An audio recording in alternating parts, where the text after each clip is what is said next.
Holy shit, talking about a big dick move. Seems like Sony studio itself, at the moment that we are speaking right now, they are months and a few weeks away, maybe even days away, to finalize the full purchase of Kadokawa itself. Now, why is this so important? For those who do not know, Kadokawa is actually the studio who officially owns FromSoftware. Around 70% of the sharehold FromSoftware is owned by Kadokawa. But no, Bandai Namco is not the one who actually owns FromSoftware. Bandai Namco is only the studio that Kadokawa uses to publish the games itself. They've been doing that for decades itself, since the time of Dark Souls, Bloodborne, and of course Sekiro, Elden Ring, and of course Armored Core itself, etc. and etc. How can I forget Demon Souls? Kadokawa has been using Bandai Namco as a form of a publishing studio to publish the games and the interest that comes to video games. But recently, Kadokawa have found themselves a very unique place, a very confident place that they can start exporting their own titles through their own means itself. The different rumors that we may hear within the community itself, that Kadokawa is trying to produce around 20-ish games, most of them mobile games and single exclusive games based on FromSoftware universe and studios itself, from different type of developers, like Miyazaki has stated himself.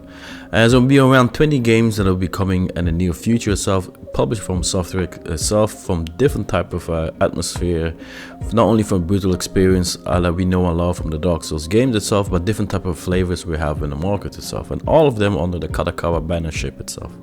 Knowing all of this, Sony now woke up only early in the morning itself and said to himself, this must be a perfect time for me to buy Kadokawa itself. So what this officially means, Sony, as we speak right now, owns 40% of FromSoftware studio itself. The rest of the 60% is owned by an Asian company called himself Tencent. Tencent and Sony has been arguing for the longest time for the full rights from the software itself. But right now, as we are speaking, Sony is pulling the big guns. They're trying to do the big dick move and throwing a lot of fucking money into Kadokawa itself to be able to buy them completely. So what is going to mean, if this succeeds in the coming weeks, the 60% you need to add up towards the 70% of Kadokawa itself. That also going to mean that Sony is going to have the majority of the shareholders. That also means if they can have the 2/3 of the majority of the shareholders itself, they can buy Tencent completely out of the picture itself. That makes them the biggest gaming studios, and probably in the recent years right now, it's going to be Sony. There's a good thing and there's a bad thing, and we'll come to all of that. One thing we need to put first into perspective if we are speaking about Sony Studio itself.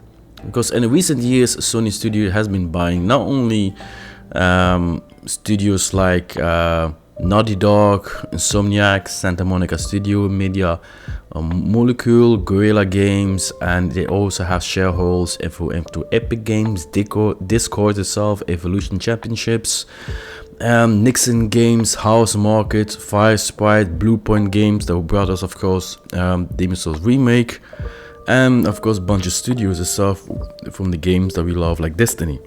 All the studios have been producing a lot of hits and also a lot of misses itself, and especially the misses. Because recently, the thing that I'm worried about the most is that however it may look positive on the first screen itself, we can never forget that in the recent year, around 900 employees of Sony itself do the reorganization within the company itself. It comes to around 8% of the workforce of PlayStation worldwide has lost their jobs from multiple studios, even the bigger names within the company itself. Studios like Firewalker, who brought us the ridiculous Concord itself, who has to close down after purchase because the game was simply crap. And we have Insomnia, Naughty Dog, Guerrilla. All of the studios did not escape from the layoff. And even Bungie recently, with the infamous Destiny 2, had a lot of layoffs itself. Why I'm trying to mention that, to put this into perspective, is that not only because Sony is, if he managed to buy Kadokawa itself, it's going to mean two things. First thing is that most of the games is going to come out in the recent years is going to be a Sony exclusive only.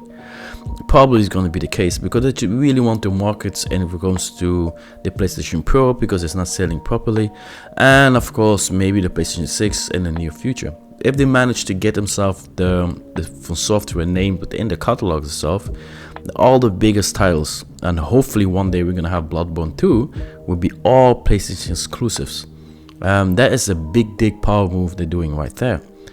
The con aspect into all of this, that means that for other market space, so other developers and other platforms, FromSoftware games is going to be quite difficult to get a hand on. And mostly I'm thinking about PC gamers itself.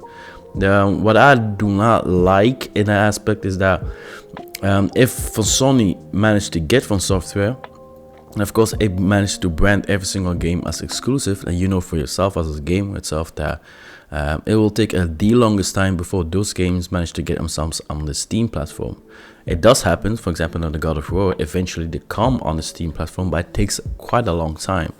There's a big market space that they lose, and just in general, it comes to gaming itself. But it's still unclear they're gonna go that path. But let's put it into perspective that they do gonna get that, just to make sure that the sales of the PlayStation Pro and the PlayStation 6 in the near future umps themselves to the whole new scales. In that aspect, I find it a very nasty move that they are doing itself. But that, what can I say? It's pure business. The other thing that I found, and it's quite of a nasty thing, it comes to exclusive games itself.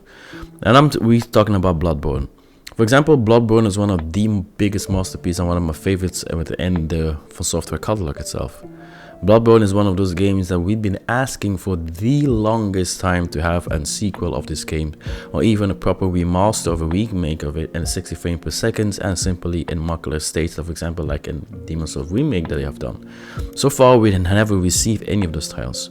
So what I'm trying to say is this, that if Sony managed to go the exclusive route and they managed to bring themselves unique games and unique titles that is widely beloved and loved within the FromSoftware community and our community, the Soulsborne community, it's probably going to take an even longer time for those titles to have an even remote sequels moving forward, because I have a feeling that Sony doesn't really do sequels in generally. They like to make hit pieces and just move on to the next one and let those unique titles be what they are.